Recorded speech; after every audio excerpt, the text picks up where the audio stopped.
Pak Herna, nih kebetulan banyak masyarakat yang sudah mulai mempertanyakan kapan dana bonus produksi bisa dicairkan. Siap, terima kasih atas waktunya.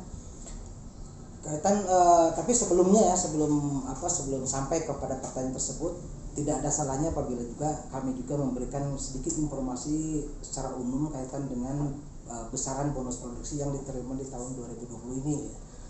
Mungkin untuk tahun 2020 ini Pemda Garut itu mendapatkan bagi hasil itu sebesar kurang lebih 20 miliar 353 juta 559 lebih, itu kan 426 rupiah lah tepatnya.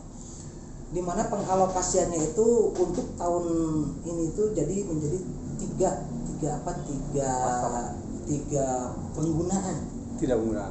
Tiga pengalokasian lah. Ya. Yang pertama itu untuk pemerintah desa yang termasuk WKP itu sebesar kurang lebih 50% seperti biasa. Yang kedua itu ada 20% untuk digunakan sarana prasarana keagamaan dan lingkungan hidup, yaitu sebesar 20%, dan yang 30% itu digunakan oleh Pemda itu untuk kegiatan yang dititipkan di SKPD. Pak, yang dari sarana keagamaan itu langsung Pemda atau ke hibah ke yayasan? Untuk yang 20% salah satunya itu adalah terbagi atas 3 penggunaan juga. Yang pertama itu adalah bantuan keuangan, yang untuk sarana prasarana keagamaan itu. Yang kedua itu hibah, sama itu kurang lebih di kisaran 2,1 miliar. Kemudian untuk bansos itu kurang lebih 300 jutaan. Dan untuk bantuan keuangan yang dikelola oleh DPMD pada saat ini untuk yang bersumber dari bonus produksi itu adalah kurang lebih 1 miliar 670 jutaan. Dan itu tersebar di di daerah yang bukan WKP ataupun yang WKP, karena untuk sebagian desa yang WKP juga mendapatkan yang di luar dari yang dikelola oleh desa yang 50% itu. Jadi itu memang yang 20% itu selama tidak ada kaitan secara langsung. Dulu yang pertama itu tiga. Pertama PGE Kamojang, yang kedua Star Energy, yang ketiga itu Karaha, PGE Karaha. Dan itu perhitungannya beda gitu, karena kita bagi 2 penghitungan antara yang mendapatkan di blok Karaha sama di blok yang 3 kecamatan ini itu berbeda karena maksudnya pun berbeda gitu kan. Cuma tadi saya menggambarkan itu 20 itu dari 2 perusahaan 3 perusahaan besar di total di Garut, total di Garut seperti begitu. Yang mendapatkan kaitan dengan dengan jumlah desa yang menerima yang dari 50% itu adalah 6 kecamatan.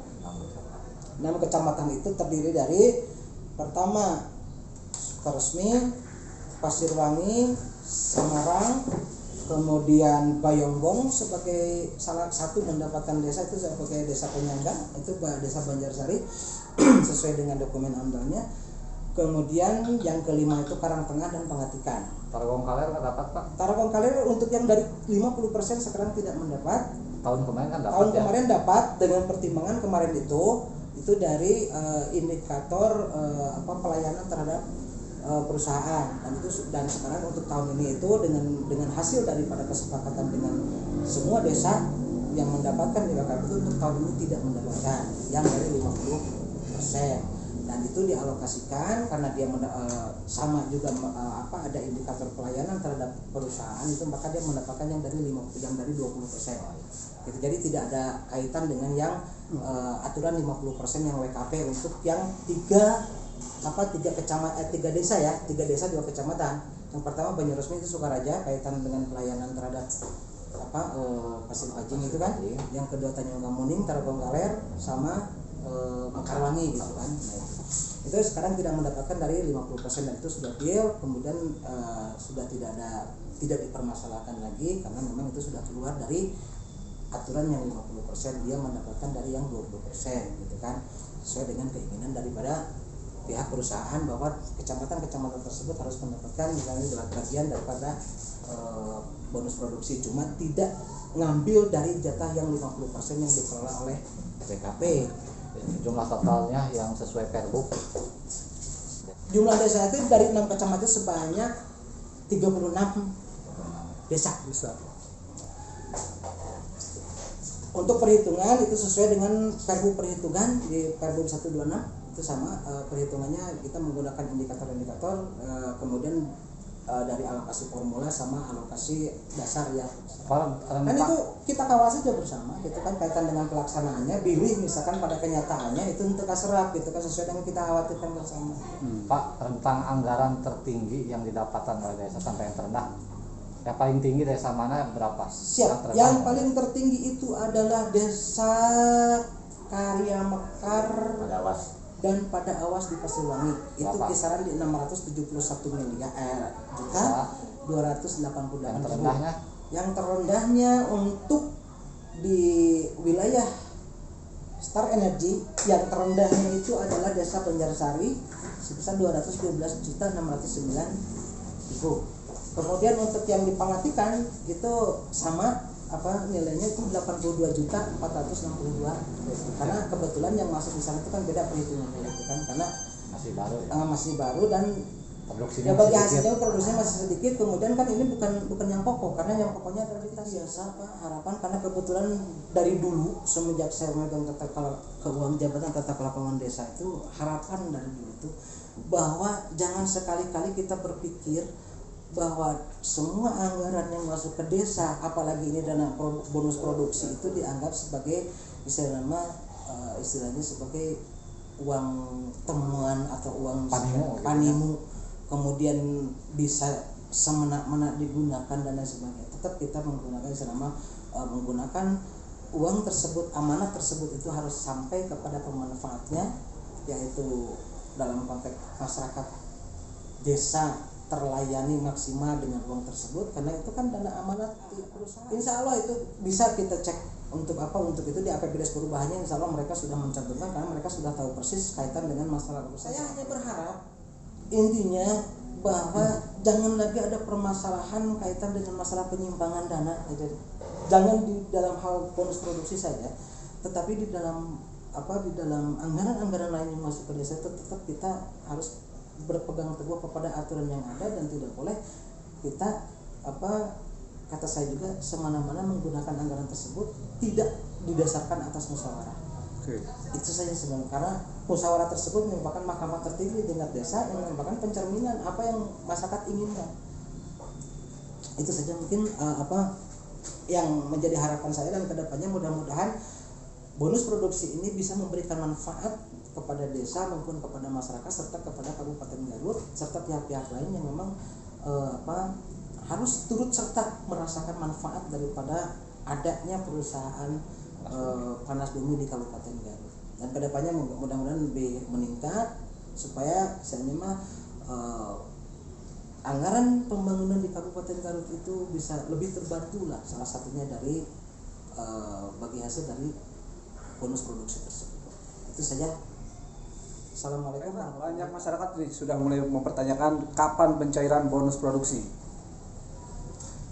Pencairan bonus produksi insya Allah lusa akan segera bisa tersalurkan paling terakhir, karena tadi pagi tanggal 1 Desember saya sudah melayangkan nota dinas untuk penyalurannya ke BPKAD sekaligus plus disposisi Bapak Bupatinya sudah.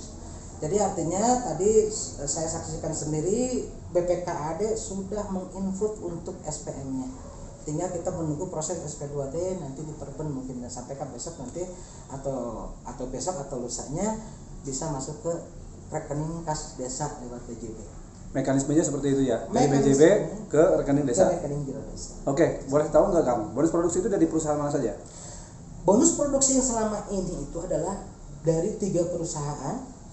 Yang pertama itu dari Star Energy yang disatukan dengan PGE Kamojang, itu persentasenya lebih besar. Yang kedua itu adalah dari PGE Karaha. Oke. PGE Karaha. Itu meliputi WKP 3 desa. WAP 3 desa. WAP. Bicara masalah teritorial, berapa kecamatan Kang yang dapat bonus produksi?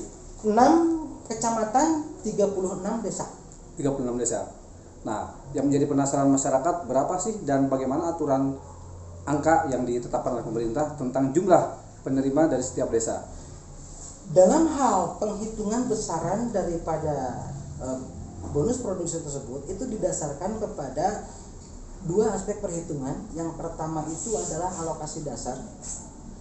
Yang kedua itu dari alokasi formula yang disesuaikan dengan indikator-indikator masing-masing sebagai pembeda nanti di antara jumlah yang membedakan nanti jumlah. Salah satunya adalah indikator terdampak, indikator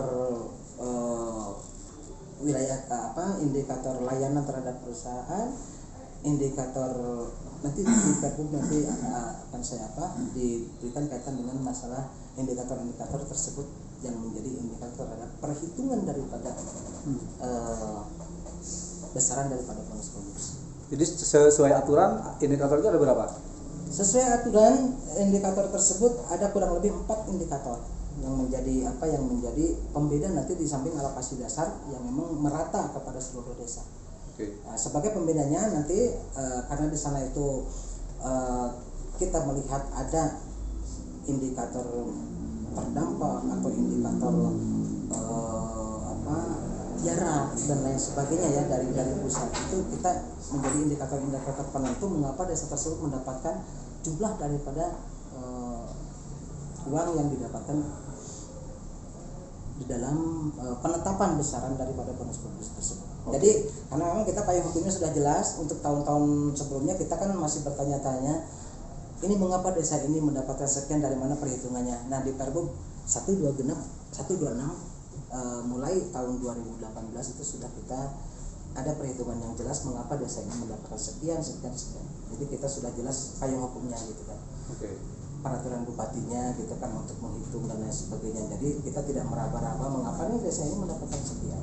Oke, secara umum nih masyarakat Garut dari keseluruhan ingin tahu berapa jumlah yang diterima dan berapa peningkatan dari tahun sebelumnya. Untuk hal peningkatan itu jelas untuk tahun ini memang ada sedikit penurunan karena untuk bonus produksi itu mungkin sangat dipengaruhi oleh fluktuasi daripada usaha pendapatan mungkin daripada perusahaan itu sendiri. Kebetulan di tahun kemarin itu kita nyampe di kisaran 11 miliar lebih. Kalau sekarang itu kita nyampe di kisaran 10 miliar lebih. Jadi kita kurang lebih ada penurunan kurang lebih 1 miliaran untuk dari tahun yang kemarin ke tahun sekarang. Artinya berarti besaran masing-masing desa yang yang dihitung untuk tahun ini mungkin ada penurunan ketimbang tahun kemarin. Kemarin itu yang tertinggi itu kurang lebih di kisaran 773 juta ya. 786. Nah, sekarang itu tadi berapa saya itu 600 sekian, artinya berarti kan turun. Nah gitu. Oke. Dari banyaknya bantuan nih Kang, pernah nggak ada dugaan penyelewengan? Kalau hal penyelewengan, ya mungkin karena kebetulan kata saya juga setelah katakan tadi DPMD tidak melakukan audit kaitan dengan masalah urusan penyelewengan tersebut. Kalau secara teknis itu kita sudah normatif kaitan dengan masalah proposal, peruntukan APBD sebenarnya secara administratif gitu. Tapi kalau masalah di lapangan dan selama ini kita DPMD memang karena saya katakan tadi tidak pernah melakukan audit kaitan ke lapangan, misalkan gitu kaitan dengan berapa penyimpangan, berapa pelanggaran, memang itu lebih pantas atau lebih cocok ditanyakan mungkin kepada inspektorat selaku apip atau kepada camat sendiri yang memang pada saat ini dia lebih bersentuhan kepada desa kaitan dengan sesuai dengan PP 12 tadi yang saya sampaikan. Oke, terakhir Kang, kemarin tuh ada masukan dari masyarakat bahwa yang 10% agar digunakan untuk bantuan sosial terutama untuk anak yatim piatu dan jompo. Pandangan Kang seperti apa? Kalau pandangan saya, selama itu memang menjadi kebutuhan real masyarakat dan dibuktikan lewat musyawarah, ya, itu murni menjadi otonominya desa dan desa harus mengakomodir itu. Dan saya pikir itu hal positif sebagai bentuk daripada kepedulian desa kaitan dengan apa yang diinginkan oleh masyarakat. selama ini masyarakat itu kadang-kadang ada yang termarginalkan yang memang tidak diketahui oleh kepala desa ataupun pemangku kebijakan di tingkat desa gitu kan, bahwa memang ada masyarakat yang membutuhkan gitu kan, seperti gitu. Dan mungkin dengan metode-metode yang kemarin dilakukan kaitan dengan harus ada penentuan 10% dari pihak-pihak rekan-rekan katakanlah yang lain untuk ikut mewarnai kebijakan desa, saya pikir tidak ada salahnya, dan itu murni menjadi otonominya desa. Karena dari kabupaten itu ketentuan yang 10% itu tidak ditetapkan di kabupaten. Yang ditetapkan di kabupaten itu hanya 50% untuk LKP, 20% untuk bantuan keuangan hibah dan bansos, yang 30% itu dititip di SKPD. Oke, boleh tahu nggak Kang nih? Untuk bantuan dari perusahaan terhadap desa itu selain bonus produksi apa aja Kang? Untuk samanya saya kurang begitu paham. CSR dan lain-lain? Saya tidak begitu paham karena kebetulan kami bukan di sektornya. Yang saya tahu itu kaitan dengan masalah bonus produksi, hanya kebetulan kita terlibat di bonus produksi. Jadi untuk yang lainnya itu bantuan ke desa itu hanya dari APBD yang saya tahu. Kalau dari perusahaan saya kurang paham. Bonus produksi itu kan dari perusahaan kan ya? Iya. Bagaimana pemerintah membantu perusahaan itu sendiri? Jadi feedbacknya seperti apa? Ya tadi salah satunya mungkin kebijakan yang sifatnya take and give gitu kan. Mungkin untuk hal itu saya juga kurang bisa menjawab karena kebetulan saya sebagai tenaga teknis. Jadi kaitan dengan masalah upaya pihak Pemda ya kaitan dengan untuk kaitan take and give dengan perusahaan, itu mungkin kebijakan pihak pimpinan kami gitu kan, karena kami itu kompetensinya hanya di teknis kaitan apabila dana tersebut sudah berbentuk bonus produksi yang CCS saya tapi DBH gitu kan, bonus produksi, dan kita harus secara teknis mengalokasikan itu. Jadi di luar itu kami tidak tahu. Oke. Terakhir nih Kang, agar masyarakat tidak memiliki pandangan negatif atau mungkin salah paham dengan desa, ada pesan nggak untuk kepala desa yang penerima bantuan? Pesan saya kepada seluruh kepala desa itu, setiap pengambilan keputusan maupun kebijakan kaitan dengan sumber dana dari manapun, jangan lepas daripada, karena dengan musyawarah insya Allah desa tidak akan kecapean untuk menjawab kepada semua itu. Karena kalau misalkan itu hasil daripada musyawarah, insya Allah yang menjawabnya itu bukan hanya kepala desa tapi masyarakat pun ikut menjawab. Artinya hasil kesepakatan bersama ya? Itu harapan kami seperti itu. Oke, terima kasih Pak.